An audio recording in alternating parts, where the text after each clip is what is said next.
All right, good morning or afternoon or whatever time it is for you. Now that I've had my coffee, I'd like to talk to you a little bit about how I choose my coffee and why. If you're anything like me, you love your morning coffee. In fact, you struggle to get out of bed without it.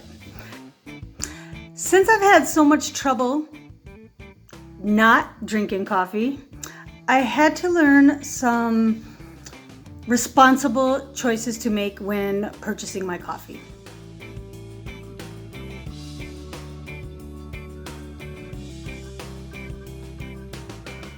Here's some of the stuff I learned when researching about coffee.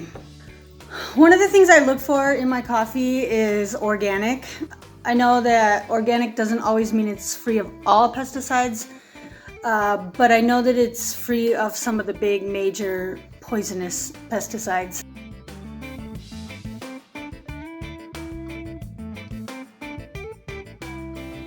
I know that that's better for your body, but it's also better for the soil and water.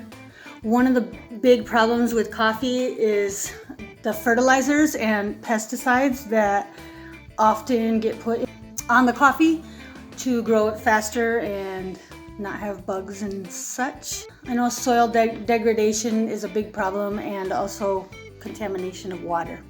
So I look for organic when I'm buying my coffee.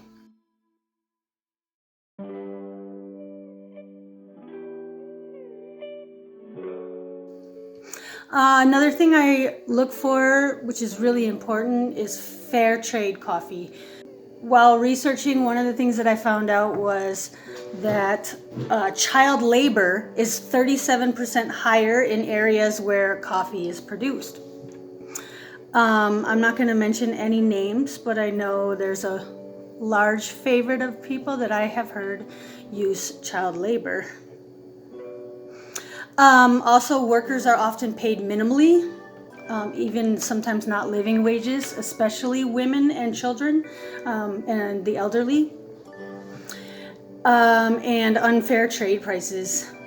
We get our coffee pretty cheap, which means that we're not really paying these farms what they deserve often. So I look for fair trade coffee.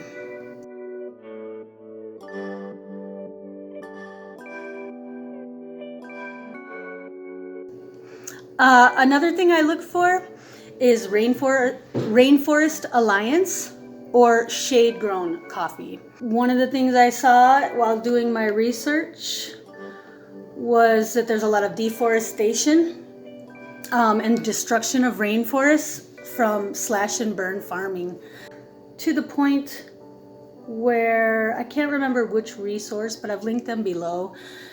1 square inch of rainforest is destroyed per cup of coffee.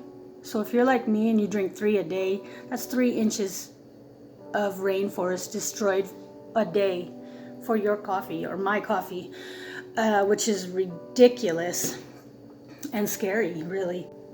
Also, destruction of bird habitats, because when you cut down or burn the trees, the bird habitats are destroyed, and birds are evidence of a balanced ecosystem. So if the birds aren't there, the ecosystem is not balanced. Same as the rainforest.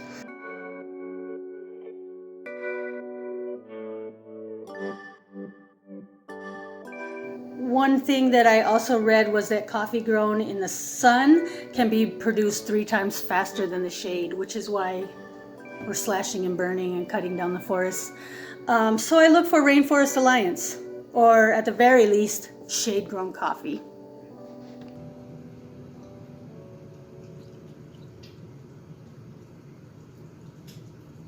Finally, our carbon footprint. What can we do? So we can reduce our consumption of coffee. I have a trouble with that one. We can minimize our carbon footprint by buying the more sustainable coffees. For example, Kickapoo coffee gets 100% of their electricity from solar. So that's something to think about. Also think about packaging, because reusable filters are really a great alternative to paper, cutting down trees for your filter. I cannot remember where I got mine because I've had it for so long, but I would think Amazon maybe. Also think about like the individual Keurig individual containers are pretty wasteful. Something to think about. I know some people say they have refillable ones, which is a really good option. And buying more sustainable coffees, check your label. Look for things like organic, fair trade, Rainforest Alliance, shade grown. Maybe you can't find all of these at your local grocery store, but even if you find one or two of these labels on your coffee, it's a better alternative. And I've also linked about 5 coffee companies that you can find all of these labels on their coffees.